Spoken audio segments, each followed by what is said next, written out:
Bismillah, Assalamualaikum warahmatullahi wabarakatuh. Perkenalkan, saya Miftahul Jannah dan rekan saya Fahrul Muawan Tama dari kelas 3A dan 3 Teknik Telekomunikasi. Kali ini kami akan mempresentasikan proposal tugas akhir kami yang berjudul Rancang Bangun Tempat Sampah Cerdas Berbasis Arduino. Pendahuluan, yang pertama latar belakang, yang kedua rumusan masalah, yang ketiga batasan masalah, yang keempat tujuan penelitian, yang kelima manfaat penelitian.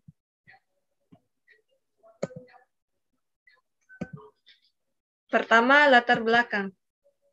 Kebersihan lingkungan merupakan kegiatan menciptakan atau menjadikan lingkungan yang bersih, indah, asri, nyaman, hijau, dan enak dipandang mata. Kebersihan dan keindahan lingkungan sangat berpengaruh terhadap kelangsungan hidup manusia. Kebersihan lingkungan merupakan tanggung jawab manusia, akan tetapi masih banyak yang tidak peduli akan pentingnya kebersihan lingkungan. Hal tersebut dapat kita lihat bahwa masih banyak sampah yang berceceran di jalan dan juga di taman kota. Keadaan tersebut tentunya meresahkan bagi pengguna fasilitas publik. Ketidakpedulian masyarakat terhadap lingkungan mengakibatkan kerusakan terhadap lingkungan.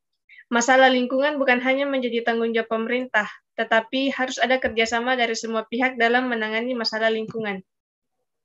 Kebiasaan membuang sampah sembarangan dilakukan hampir di semua kalangan masyarakat.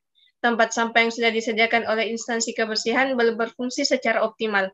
Di sisi lain, kesadaran dan kepedulian setiap individu akan kebersihan lingkungan sangat diperlukan dan lebih ditingkatkan.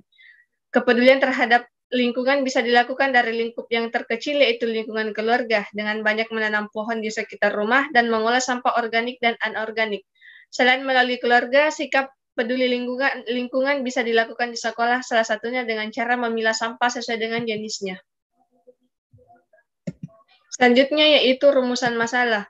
Yang pertama, bagaimana proses dari rancang bangun tempat sampah cerdas berbasis Arduino, dan yang kedua yaitu bagaimana kinerja dari tempat sampah cerdas menggunakan sensor ultrasonik. Selanjutnya yaitu batasan masalah.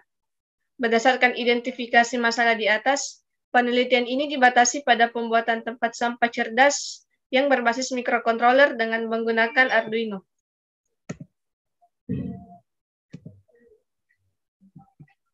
Selanjutnya, tujuan penelitian. Yang pertama, untuk membuat tempat sampah cerdas berbasis Arduino sebagai pengendali utama, dan yang kedua, untuk mengetahui kinerja dari rancang bangun tempat sampah otomatis menggunakan Arduino. Selanjutnya, yaitu manfaat penelitian. Yang pertama, bagi penggunanya sendiri, hasil penelitian ini diharapkan menjadi solusi untuk kepedulian masyarakat terhadap lingkungan dengan membuang sampah pada tempatnya. Yang kedua, bagi peneliti sendiri, dapat mengetahui kinerja tempat sampah cerdas menggunakan sensor ultrasonik dan menambah pengetahuan untuk mengaplikasikan ilmu yang didapat selama perkuliahan. Dan yang ketiga yaitu bagi akademisi, hasil penelitian ini diharapkan dapat menjadi referensi untuk penelitian serupa atau dapat dikembangkan lebih baik lagi. Selanjutnya, tinjauan pustaka akan dijelaskan oleh rekan saya Fahrul Muawan. Baik, terima kasih atas kesempatan yang telah diberikan kepada saya. Saya akan melanjutkan materi dari teman kelompok saya, yaitu tinjauan pustaka. Yang pertama yaitu sensor ultrasonik, yang kedua Arduino Uno, yang ketiga microcontroller Atmega 328, yang keempat motor servo, dan yang terakhir itu tempat sampah. Baik, yang pertama yaitu sensor ultrasonik. Secara umum, sensor adalah elemen yang mengubah sinyal fisika atau kimia menjadi sinyal elektronik yang dibutuhkan komputer. Saat ini, sensor telah terbagi menjadi dua jenis, yaitu sensor fisika dan sensor kimia. Adapun sensor ultrasonik adalah sensor yang bekerja berdasarkan pantulan gelombang suara yang mendeteksi keberadaan sebuah objek tertentu yang ada di sekitarnya. Sensor ini juga menggunakan bunyi ultrasonik 20 kHz untuk mendapatkan jarak dan waktu tertentu. Prinsip dari pengukuran jarak ultrasonik menggunakan kecepatan penyebaran udara yang telah diketahui. Sensor ultrasonik ini terdiri atas dua unit, yaitu pemancar dan transmitter, dan unit penerima atau receiver. Adapun cara kerja dari sensor ultrasonik yaitu dengan menggunakan pantulan suara. Pada suara ultrasonik, gelombang ultrasonik dipantulkan melalui alat yang disebut piezoelektrik.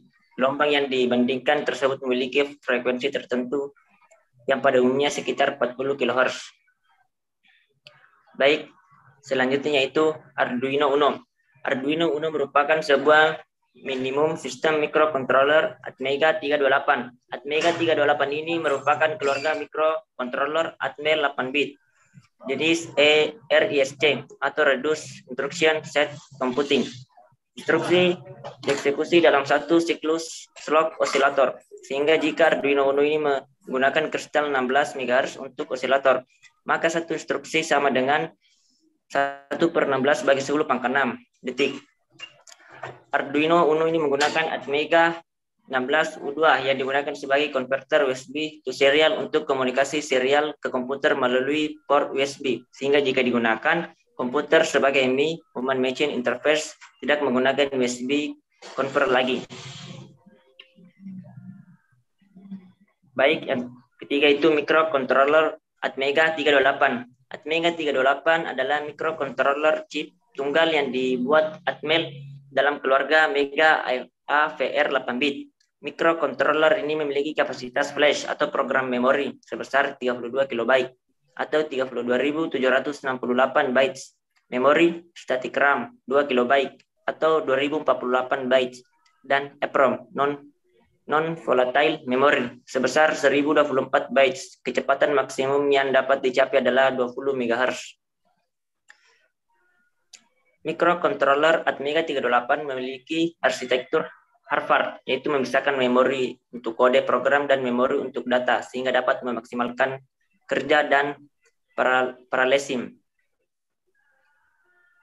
Baik, selanjutnya yaitu motor servo. Motor servo adalah perangkat elektromagnetis yang dirancang menggunakan sistem kontrol jenis loop tertutup sebagai penggerak dalam sebuah rangkaian yang menghasilkan torsi dan kecepatan berdasarkan arus listrik dan tegangan yang diberikan. Motor servo merupakan perangkat yang terdiri dari motor DC, serangkaian gear, rangkaian kontrol, dan potensiometer. Serangkaian gear yang melekat pada poros motor DC akan memperlambat putaran poros dan meningkatkan torsi motor servo. Ada dua jenis motor servo, yaitu motor servo AC dan DC. Untuk AC, lebih dapat menangani arus yang tinggi ataupun beban berat. Sedangkan DC biasanya lebih cocok untuk digunakan pada aplikasi-aplikasi yang lebih kecil.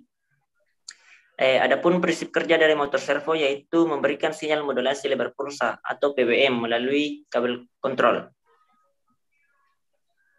Yang terakhir itu tempat sampah atau tempat penampung sampah secara sementara yang biasa kita temui baik itu di ruangan tempat umum ataupun di rumah kita sendiri, yang berfungsi sebagai tempat pembuangan sisa-sisa atau limbah-limbah yang sudah tidak terpakai. Baik, next.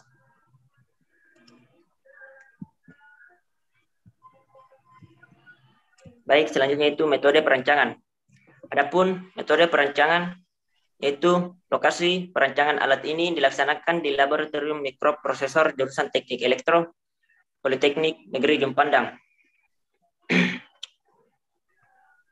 Waktu perancangannya yaitu dimulai pada bulan Januari 2022 sampai bulan Juli 2022. Adapun alat tambahan yaitu Arduino Uno, microcontroller, Atmega 328, sensor elektronik, sensor ultrasonik, motor servo, tempat sampah, baterai, kabel pelangi, dan adaptor 5 volt. Next. Baik, berikut perancangan hardware. Pada tahap ini, kami akan membahas mengenai alat yang akan dibuat untuk memudahkan perancangan secara keseluruhan. Maka harus dibuat blok diagram terlebih dahulu. Berikut adalah gambar diagram blok dari perancangan ini, yaitu dimulai dari sensor ultrasonik, lalu ke Arduino Uno, motor servo, lalu ke tempat sampah. Next.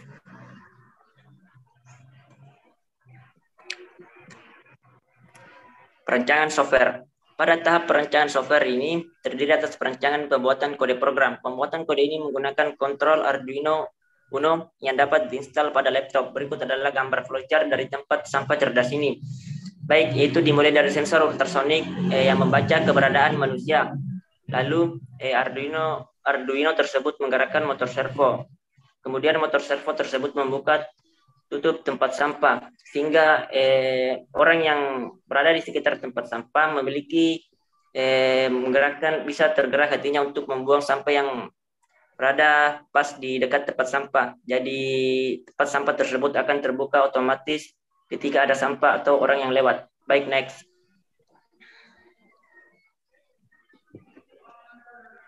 Baik, itu tadi pemaparan materi dari kelompok kami. Sekian dari saya kembalikan kepada teman kelompok saya. Baiklah, terima kasih atas kesempatan yang diberikan. Kami mohon maaf atas segala kekurangan kami. Wassalamualaikum warahmatullahi wabarakatuh.